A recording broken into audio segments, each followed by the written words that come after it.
আজকের এই দিন মজুর রিক্সাওয়ালা ভাই বোনেরা আপনাদের শ্রমের মধ্য দিয়ে, আপনাদের ঘামের মধ্য দিয়ে, আপনাদের রক্তের দেওয়ার মধ্য দিয়ে আমরা শেখ হাসিনাকে বিদায় করছি।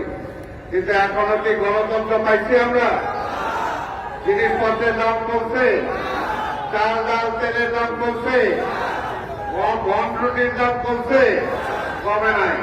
এটার জন্যই দরকার একটা নির্বাচিত সরকার, বেগম খালেদা জিয়ার সরকার, তারেক রহমানের সরকার, একটা জাতীয়তাবাদী সরকার। সেই সরকার আনার জন্য অতি দ্রুত যত তাড়াতাড়ি আমরা নির্বাচন আনতে পারবো, ইনশাল্লাহ নির্বাচনের মধ্য দিয়েই আপনাদের সেই চাওয়া পাওয়া পূরণ হবে।